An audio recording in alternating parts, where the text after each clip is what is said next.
Comenzar haciendo alusión a lo que está sucediendo actualmente en nuestro mundo. Como ustedes ya han podido comprobar, estamos en medio de una sociedad con enormes, fuertísimos conflictos. Esos conflictos son imposibles de esconder, imposibles de ignorar. Problemas económicos gigantes, problemas políticos que no vamos ni a nombrar, problemas sociales, problemas emocionales y sobre todo muchos problemas también espirituales. Son problemas que abruman a simple vista, que aturden nuestra vida y que nos ayudan a entender la situación de este mundo. Los miles y miles de personas, rostros que vemos diariamente, tanto de ancianos, hombres, mujeres, jovencitos, jovencitas, son un reflejo tremendo de luchas, muchas veces de desánimo, de angustia, de desesperanza, de muchos sinsabores, hermano y hermana, que ofrece una vida sin aparente solución, una vida amargada. Y desde esta terrible angustia y esta terrible realidad, tenemos que ser conscientes de que nosotros como iglesia no escapamos a esta realidad. ¿Saben por qué? Porque vivimos insertados en medio de una sociedad herida, una sociedad aplastada. Y lo sé, en medio de este terrible agobio psicoemocional, como ustedes quieran llamarlo, surge una pregunta. ¿Cómo vivir en medio de esta realidad tan deprimente, tan angustiosa? Pero creo que deberíamos de hacernos otras preguntas. ¿Qué iglesia quiere nuestro amado Dios? ¿Qué iglesia debemos de ser en medio de estos enormes y variados desafíos? Creo que es de vital importancia, lo digo de corazón, creo que es muy importante que juntos estemos reflexionando sobre qué es y cómo debería de ser la iglesia aquí y ahora. ¿Qué implica ser una iglesia que no se detiene ante la más cruel realidad, sino que, por el contrario, desde la fuerza de su fe actúa para transformarla? Dígame, respóndame a eso. ¿Qué implica ser una iglesia así? Personalmente creo que el Espíritu Santo nos está ofreciendo en este día de hoy un ejemplo en el cual podemos realizar un énfasis y tomar como referencia. Y me refiero a otra iglesia local, a la iglesia de Tesalónica. Esa gente no fue una iglesia perfecta, ni mucho menos. No fue una iglesia perfecta que bajase del cielo, fuera colocada allí. No fue una entidad que poseyera una fuerza propia que les hiciera mantenerse victoriosos en todos los aspectos. No fueron la super mega iglesia. Claro que no. Pero sí sabemos que en medio de persecuciones terribles, en medio de turbas provocadas por parte de sectores de la población, en medio de una gran sociedad corrupta, en medio de tremendas luchas espirituales, de las más grandes adversidades, el apóstol Pablo plasmó con sus palabras una serie de elogios que han quedado como un cántico de victoria que resultaría ser referencia para toda la iglesia de este siglo, incluyendo la iglesia cristiana de Canarias en este siglo XXI. Unos cánticos de elogios. Y mi propósito, si el Señor lo permite, es que en este día y en los próximos domingos, a través de una serie de predicaciones basadas en las epístolas a los tesalonicenses, encontremos juntos una serie de pistas que nos ayuden a renovar nuestro sentido de ser esa comunidad de reino en este lugar y en este tiempo, que cause efecto, que cause importancia en este lugar para cambiar lo que Dios pone en nuestras manos. Que Dios nos ayude a encontrar esas realidades en nuestra vida. Me refiero a ser una comunidad que es fiel al Evangelio, esté involucrándose en el cumplimiento de la misión de Dios por todo lo que es y por todo lo que hace. Y vamos a leer juntos ahora, hermanos, 1 Tesalonicenses 1, versos 1 al 10. 1 Tesalonicenses 1,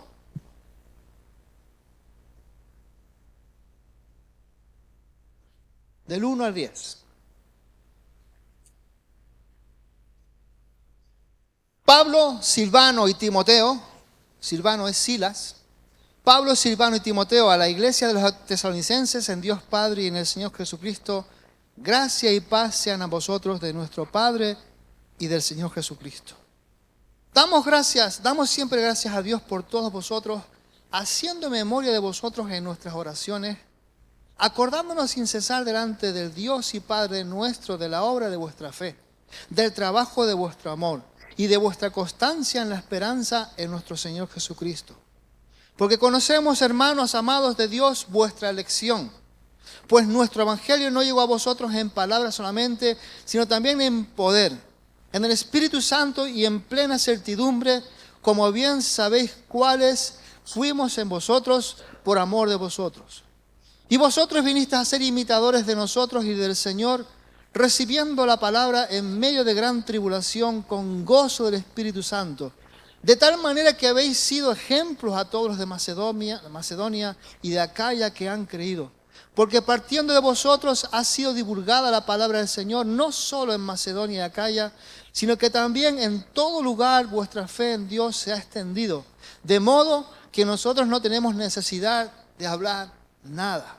Porque ellos mismos cuentan de nosotros la manera en que nos recibisteis y cómo os convertisteis de los ídolos a Dios para servir al Dios vivo y verdadero y esperar en los cielos a su Hijo, al cual resucitó de los muertos, a Jesús, quien nos libra de la ira venidera. Que el Señor añada bendición a sus palabras. Yo quiero, hermano, que en estas semanas estés leyendo de forma intencional estas dos epístolas, para que el Señor te hable y te tenga preparado para comenzar a trabajar en pos de todo esto. Vemos que al leer estas palabras rápidamente nos damos cuenta de que contienen una enorme gratitud, una gran emoción, un gran afecto y un gran entusiasmo. Estas palabras nos hablan de un corazón feliz, de un corazón agradecido que está celebrando el testimonio, la pasión, el amor, la madurez de aquellos creyentes en Tesalónica. A Pablo no se le pasaba desapercibido todas aquellas obras que estaban haciendo, su forma de actuar, su forma de vivir. Pero, ¿qué alienta al apóstol Pablo a hablar tan bien de aquella gente? ¿Cómo era y cómo vivían los cristianos de aquella iglesia? ¿Qué atributos, qué virtudes tenían? Si te fijas bien, hablando de ellos, Pablo lo decía con profunda ternura, con mucho amor, y reconoce sus virtudes y todas sus cualidades. Pero no era una iglesia perfecta. No era una iglesia ejemplar en todos los aspectos. También tenía sus conflictos, sus dificultades y sus propias debilidades. De hecho, al leer las dos cartas que recibieron aquella gente de Tesalónica, nuestros hermanos, se puede descubrir que Pablo les da consejos, les da instrucciones, los exhorta con la intención de que corrijan ciertas actitudes y ciertas conductas. No era perfecta. En realidad, son consejos que el apóstol da a una iglesia nuevita como aquella. Pero como debe de suceder siempre con un pastor que tiene una iglesia nueva, y como no se lo impidió a Pablo, esto no debería de impedirnos a nosotros el ver el esfuerzo honesto, real, vivo de aquella congregación por seguir fieles al Señor frente a los enormes retos de la vida. Se mantenían fieles, se mantenían estáticos en la presencia de Dios, queriendo observar cada situación, en cada momento, la palabra de Dios en su propia vida. En realidad, hermanos, son consejos lógicos que se le da a una iglesia. Y aquellos tremendos valores, aquellos tremendos atributos que podemos observar cuando leemos esa epístola, en el ser y en el hacer de la iglesia, quiero decirte que son de enorme valor para nosotros hoy en día. Tanto para las iglesias que están en formación, tantas para las iglesias que llevan más tiempo. Contienen un gran valor formativo, educativo para la vida, para la misión, así como para la iglesia, para la práctica de la iglesia de hoy en día. Ahora, yo creo que honestamente tú y yo deberíamos hacernos una pregunta aquí en este momento. ¿Cómo nació esa iglesia?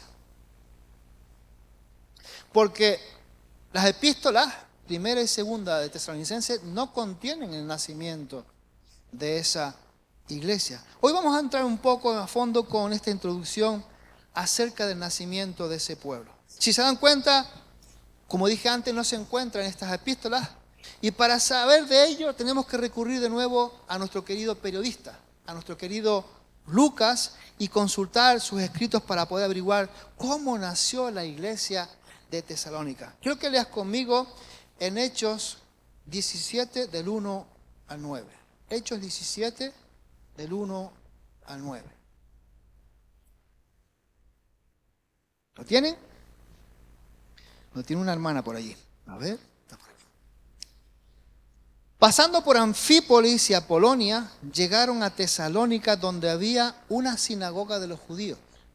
Y Pablo, como acostumbraba, fue a ellos y por 3 días de reposo, más o menos 3 semanas, discutió con ellos, declarando y exponiendo por medio de las Escrituras que era necesario que el Cristo padeciese y resucitase de los muertos, y que Jesús, a quien yo os anuncio, decía él, es el Cristo. Y algunos de ellos creyeron y se juntaron con Pablo y Silas, y de los griegos piadosos gran número y mujeres nobles no pocas. Entonces los judíos que no creían, teniendo celos, tomaron consigo algunos ociosos, hombres malos, y juntando una turba, alborotaron la ciudad y asaltando la casa de Jasón, procuraban sacarlos al pueblo. Pero, no hallándolos, trajeron a Jasón y a algunos hermanos ante las autoridades de la ciudad, gritando: estos que trastornan el mundo entero también han venido acá, a los cuales Jasón ha recibido, y todos estos contravienen los decretos de César, diciendo que hay otro rey, Jesús. Y alborotaron al pueblo y a las autoridades de la ciudad oyendo estas cosas. Pero obtenida fianza de Jasón y de los demás, los soltaron. Aquí vemos que ya Pablo estaba en Tesalónica. Pero quiero que atiendas bien a esto que te voy a decir ahora. Porque, ¿cómo fue que Pablo llegó a Tesalónica? Es algo que tenemos que tener para nuestra vida. ¿Por qué Pablo fue llevado a Tesalónica? Desde un punto de vista rápido entendemos que Pablo y su equipo pues tenían un itinerario, que era el predicar en todo el Asia Menor, lo que es hoy en día Turquía. Ese era su itinerario, su deseo. Y aquí vemos que llega Pablo a una situación en su propia vida en que la soberanía, di conmigo, soberanía, en la que la soberanía de Dios actúe para que sus propósitos se cumplieran de una manera más efectiva. La soberanía de Dios guarda esa expresión. Miren lo que ocurrió, vamos a leerlo en Hechos 16, hoy vamos a estar leyendo bastante. Hechos 16, versos 6 al 10. Y atravesando Frigia y la provincia de Galacia, Asia Menor, les fue prohibido por el Espíritu Santo hablar las palabras en Asia. ¿Quién prohibió? El Espíritu Santo. Y cuando llegaron a Misia intentaron ir a Bitinia, pero ¿quién no se lo permitió? El Espíritu Santo no se lo permitió, y pasando junto a Misia descendieron a Troas. Y se le mostró a Pablo una visión de noche. Un varón macedonio estaba en pie rogándole y diciendo: pasa a Macedonia y ayúdanos. Cuando vio la misión, enseguida procuramos partir para Macedonia, dando por cierto que Dios nos llamaba para que les anunciásemos el Evangelio. Planes rotos. Agenda hecha polvo. Quizá horas de trabajo con un café, con un té, con un mate, no lo sé, entre sus colaboradores trabajando por dónde vamos a ir, por dónde no vamos a ir. La agenda completamente rota. Pero podemos hacer una pregunta aquí. ¿Cómo es posible esto? ¿Es que los de Asia no tienen derecho a escuchar el Evangelio? ¿Qué había de malo en que Pablo llevara el Evangelio a Asia? ¿Qué hay de malo con cumplir la gran comisión? Yo no sé, pero quizás para Pablo se le trastocaron las cosas porque no entendía en cierta manera en un principio. ¿Saben, hermanos? Esto es muy importante para la iglesia del Señor en todo el mundo, incluyendo para nosotros también. Saber que Dios es soberano significa que podemos confiar absolutamente en Él en medio de todas y de cada una de nuestras circunstancias, ya sean buenas o sean malas.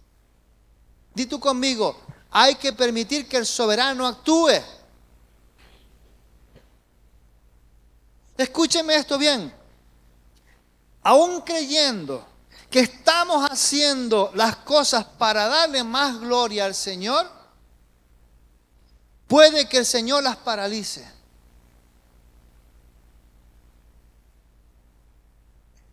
Y quiero darte un ejemplo. Hace unos años ya, en mi corazón estaba y permanece aún el deseo de abrir un lugar de culto, un punto de misión en la zona de la laguna. Preparamos liderazgo. Hicimos kilómetros de búsqueda para buscar el lugar idóneo. Aquí, allá. Pero no sabemos cómo ni por qué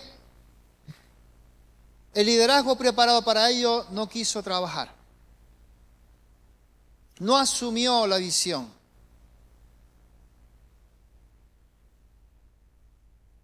No solamente quedó la cosa ahí, sino que además el lugar no se abrió.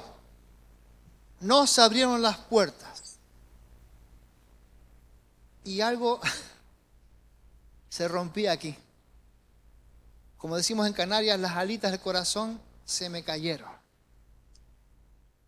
Porque mi deseo era abrir en la laguna. Y fuimos a parar a bajamar, en hoteles, en este lugar, en otro lugar, el liderazgo preparado. Y cuando ya más o menos teníamos algo, el liderazgo se echa atrás y no quiere participar de eso. Y tuvimos que desistir. Pero Señor, ¿no tienen derecho los de Bajamar, Tejina, Valle Guerra, La Punta, a escuchar el Evangelio? Claro que sí.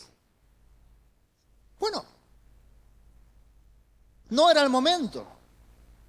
Pero hoy en día tenemos, hermanos y hermanas, un floreciente grupo de hogar que ¿quién podría decir que no al hecho de que mañana pudiera convertirse en una hija de la Iglesia Cristiana de Canarias? Pero yo no lo entendía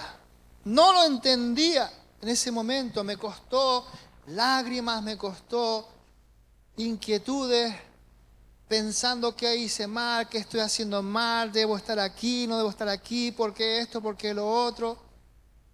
Y dolió mucho. Pero vemos, hermanos, que Pablo lo entendió. Y allí en el verso 10 del capítulo 6 de Hechos, dice que cuando vio la visión, enseguida procuramos partir para Macedonia, dando por cierto que Dios nos llamaba para que les anunciásemos el Evangelio. Hace unos días, hermanos, les dije que la entrada del Señor en medio de nuestra vida repercute mucho más allá de lo que imaginamos. Y esto fue real en la vida de Pablo cuando recibió esa dirección de parte del Señor en cuanto al nuevo programa evangelístico para el apóstol. ¿Saben? Gracias a la obediencia de Pablo, el Evangelio llegó por primera vez a Europa. con lo que eso significó después. Pablo fundó la iglesia en Tesalónica. Ese lugar es parte de Macedonia. Hoy lo conocemos como territorio de Grecia. Actualmente hace frontera con el Kosovo y con Serbia, al este con Bulgaria y al oeste hace frontera con Albania. En medio de la Europa central fue a inaugurar Pablo una iglesia. Y yo quisiera que por un momentito nos pusiéramos todos encima de las sandalias de Pablo. Porque imaginen a Pablo y a Silas sin todos los detalles completos de ese nuevo plan misionero, sin que alguien viniera a recibirlos para orientarlos, les diera información del país, de lo que se comía, de lo que se bebía, de lo que sus costumbres, etcétera, ni con quién contactar o a dónde ir específicamente. ¿Cómo se puede sentir así hoy en día un misionero? Todos los misioneros que llegan a algún lugar normalmente los recibe un misionero mayor y los orienta, les dice, los abraza, ora por ellos, los cuida. Pero Pablo y Silas no recibieron a nadie así. ¿Saben por qué? Porque la fe de Pablo fue lo suficientemente grande para actuar y seguir adelante a pesar de unas instrucciones tan limitadas como tenía. Amado hermano y hermana, ¿saben? Podrían surgir en nuestras vidas situaciones que quizás alteren nuestra forma de entender las cosas. Tenemos proyectos, tenemos planes, pero a veces vemos que no salen de la manera que deseamos o como hemos detallado en nuestra agenda. No sabemos qué está ocurriendo, pero debemos de entender que nuestro amado Dios ve más allá de lo que podemos ver. Sabe las consecuencias de todo, las buenas y las malas. Y muchas veces, hermanos, nuestros planes son truncados, alterados, abortados por el mismo amor del Señor para evitarnos quebraderos de cabeza, deudas, amarguras, insomnio y todo tipo de adversidades. ¿Cómo es posible esto, Señor? Estuvimos a punto de comprarnos una casa. Pastora, mis hijos lo saben. Tenía todos los papeles presentados, todas las ayudas del gobierno autónomo, del gobierno de la nación, me las dieron. Tenía aprobado el posible préstamo para pagar la hipoteca. Pero escúcheme una cosa, había algo aquí que me decía que no. Y tenía todos los papeles firmados. Y la pastora se quedó asombrada, pero Frank, ¿sabes lo que estás diciendo? ¿Tú estás seguro? ¿Tú esto, tú lo otro? ¿Tú? No lo compramos. Se lo dije a la promotora y dice, bueno, nada, esto es muy raro porque a no todo el mundo les han dado las ayudas, ¿ustedes las tienen? No. Bueno, pues en ese año vino la gran crisis, donde la economía de la nación cayó, donde todo el gremio de la construcción cayó, donde comenzaron a unirse a las filas del desempleo miles y miles y miles de personas, donde la gente no podía pagar las deudas porque no había trabajo. Yo personalmente pienso ahora que el Señor me libró de todo aquello. Pero yo lo que quería era una casa y eso es algo bueno, ¿o no es verdad? Pero el Señor me truncó los planes. Se pueden levantar momentos en tu vida en los cuales quede paralizado ese plan, aunque tú pienses que es bueno, porque hay alguien que ve más allá, que entiende todo, que ve todo y que te ama y que puede paralizarte.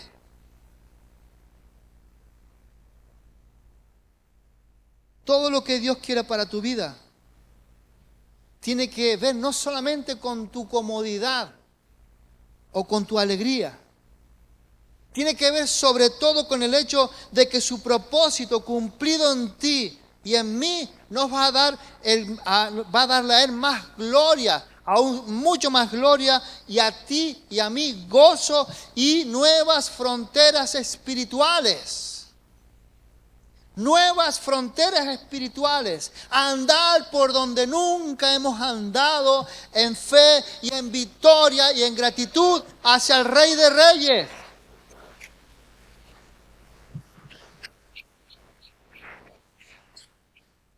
En el caso del impedimento de Pablo para ir hacia el oriente y esa obediencia que asumió, trajo como consecuencia que el Evangelio esté hoy en Europa, esté hoy en España, esté en las Islas Canarias, esté en las afueras de la laguna y está en esta zona donde nos estamos reuniendo hoy, gracias a la obediencia de Pablo.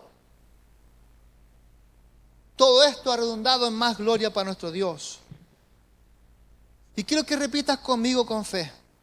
La soberanía de Dios nos favorece, nos protege, nos impulsa a llevar grandes cosas. ¿Y para qué? Para la gloria de Dios y el fortalecimiento de la iglesia del Señor Jesucristo.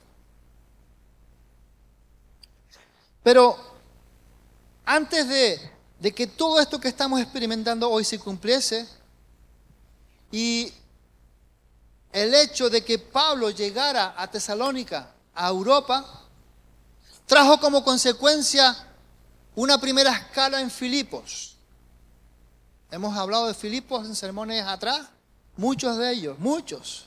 Y allí encontramos, recuerden, que Pablo tuvo la oportunidad de parte de Dios de llevar la salvación a Lidia, de traer la liberación de la esclava que estaba poseída por un demonio y que estaba siendo utilizada por sus amos para su propio beneficio.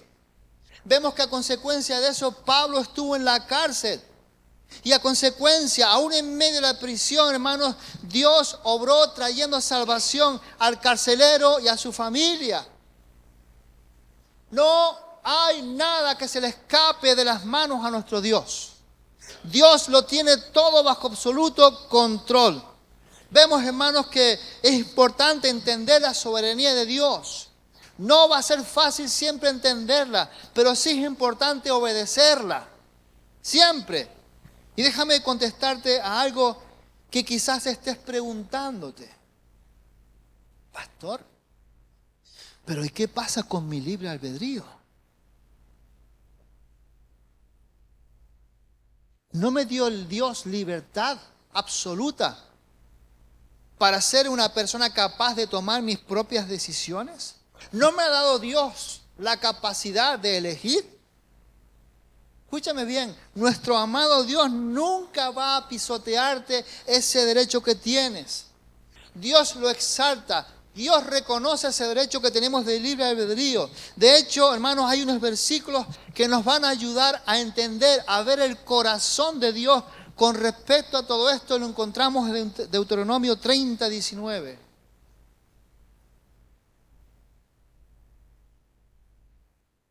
Dice allí la palabra: a los cielos y la tierra llamo por testigos hoy contra vosotros, que os he puesto delante de la vida y la muerte, la bendición y la maldición. Escoge pues la vida para que vivas tú y tu descendencia. Dios no le quitó el derecho a elegir. Dios aconsejó y sigue aconsejando que estemos en medio de su palabra en obediencia. Porque allí hay bendición, ahí hay respuestas, ahí hay prosperidad, ahí hay transformación. En medio de su palabra adquirimos madurez, adquirimos poder para tener nuevas conquistas. En medio de su palabra tenemos, hermanos, el hecho de ver que los sueños que tuvimos se mantienen en las manos de Dios y tarde o temprano podemos dar testimonio de que hasta hoy nuestro Dios ha estado con nosotros bendiciéndonos. Pero los que eligen la muerte, es decir, los que eligen hacer su propia voluntad, aún a sabiendas de que Dios le ha aconsejado que haga lo contrario, y permanecen en su tosudez, van a pagarlo muy caro. Van a ser como aquel joven que pidió la herencia de su padre para disfrutar de la vida. Van a pasarlo muy mal. Los planes que tienen esos muchachos, esas muchachas, esos hombres, esas mujeres, de llevar a cabo su idea, su sueño, a costa de lo que sea, va a traer quebraderos de cabeza. Va a traer disgustos a la familia. Va a traer deudas a su vida. Va a traer un montón de lágrimas para la familia.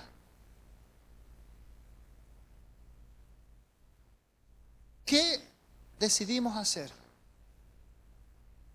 Asumir el hecho de colocarnos en el monte de la salvación o en el monte de la perdición. ¿Saben? Escúchame bien. El hecho de que tengamos libre albedrío contrae una responsabilidad, y es que nos convierte en seres moralmente responsables ante Dios. ¿Están conmigo? ¿Siguen aquí? Entonces vemos que este tipo de acontecimientos acerca de la intromisión de Dios en nuestra vida, paralizando quizás nuestros sueños, el progreso que estamos buscando, etc., deben de fortalecer nuestra esperanza y nos sugiere, nos anima a creer que nuestro amado país aún puede llegar a experimentar una poderosa visitación de parte del Señor en muchos sectores de la población, como esa lluvia tardía de la cual nos habla el profeta Joel. Y quizás en esta misma generación. Quizás en esta misma generación. Nunca dejes a un lado la posibilidad de que Dios quiere utilizarte. De que Dios puede llevarte, hermano y hermana, en volandas para que tú causes un efecto rotundo en el pueblo, en el barrio, en el edificio donde tú estás viviendo. Nunca impidas la posibilidad, hermanos, de que venga Dios a hablarte poderosamente para que te levantes como un estandarte, hermano y hermana, en medio de los lugares más oscuros de esta tierra, para que sirva de testimonio y Dios sea aún más glorificado. Y Pablo decidió obedecer a Dios y fue a Tesalónica. Los que formamos, hermanos y hermanas, la familia de Dios hoy en día, podemos experimentar la promesa de Romanos 8:28, donde se nos está diciendo lo siguiente: y sabemos que a los que aman a Dios, todas las cosas les ayudan a bien, esto es, a los que conforme a su propósito son llamados. Nosotros podemos descansar, hermano y hermana, en el hecho de que nuestro Dios es realmente capaz de hacer que todas las cosas sean para nuestro bien, incluso cuando nosotros no podamos ver fácilmente cómo es posible que pueda suceder. ¿Cómo es posible que yo deje mi itinerario, Señor, de ir a Asia para ahora ir a Europa? ¿Cómo es posible que pienses que yo voy a ir a ese lugar tan desconocido? Porque nuestro Dios va delante de nosotros, va abriendo, hermanos, las murallas, va tirando puertas, cerrojos y cadenas para que el Espíritu Santo de Dios se mueva en medio de los pueblos. Y es lo que quiere hacer Dios contigo y conmigo en medio de estos pueblos de la isla de Tenerife. Llevar el Evangelio para que todo el mundo pase de muerte a vida, para que venga la victoria a su familia, para que acabe lo oprobio que ha llegado sobre ellos a consecuencia del pecado, para que dejen la borrachera, la droga, el gasto de dinero en maquinitas, para que venga a su vida cordura, para que venga a su vida decencia, para que venga el amor de Dios y haya transformación, hermanos, haya transformación en medio de su familia y en todos los que ellos puedan causar efecto. Proverbios 3:5 nos dice: confía en Jehová con todo tu corazón y no te apoyes en tu propia, ¿qué? Prudencia. Hay una versión más moderna que dice, cuando realices tus proyectos, confía en Dios y no en lo mucho que tú sabes. No confíes en lo mucho que tú sabes. Eso significa, hermanos, apoyarse, depender y confiar enteramente en Él sin ningún tipo de reserva o duda. Ten siempre presente, hermanos, ten siempre un corazón agradecido, aún en momentos difíciles, que le permitas a Dios que esté en control de la situación.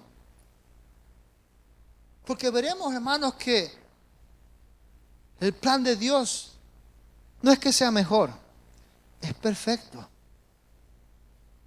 Es perfecto. Y por fin llegan a Tesalónica. Pero eso ya para el próximo domingo.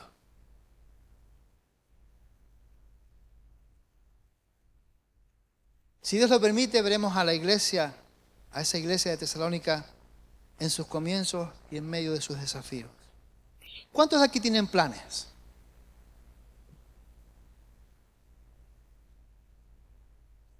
Algunos quizás quieran levantar hasta las 2 manos. Tenemos planes.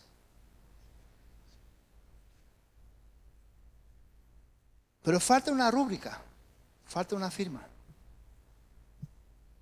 Es la firma de Dios.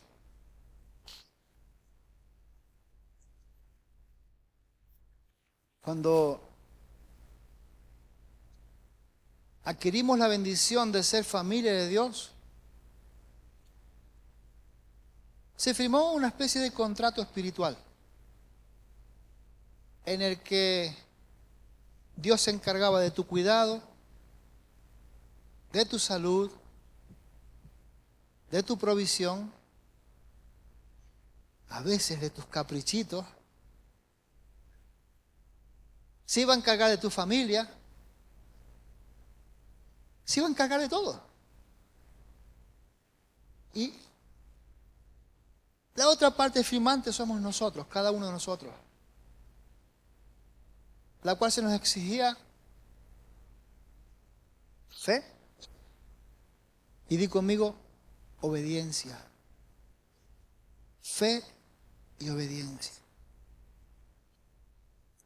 Nuestro Dios no nos va a machacar con nuevas ordenanzas, con nuevos elementos que nos corten las manos, los brazos. Nuestro Dios va a actuar siempre con amor. Y nos dejó como referencia a Jesús, el Señor. Fue obediente hasta la muerte. Y Jesús nos dejó a nosotros un legado, di conmigo, de victoria, un legado de vida, un legado de poder, un legado de conquista, en el cual van a haber 2 actores, el Trino Dios y un servidor y ustedes, cada uno de ustedes. En ese contrato está puesta la salvación de nuestros barrios, está puesta la salvación de nuestras ciudades, está puesta la salvación de Santa Cruz, está puesta la salvación de las islas, de todo el continente europeo, hasta el último. Y nuestro Dios nos va a dar la capacidad para llevar a cabo todo lo que nos corresponda a cada uno personalmente. Nos va a marcar la ruta. Y es posible que tú y yo, pues, por la experiencia de la vida, queramos poner un pero, una coma, un añadido. Yo creo que nuestro Dios no lo va a permitir. Y tenemos que descansar en esa verdad de que Dios es soberano. Descansar en eso.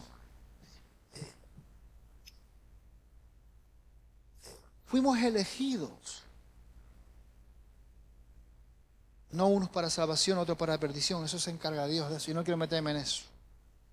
Fuimos elegidos para darle gloria, fuimos elegidos para ser elementos de transformación en nuestros barrios.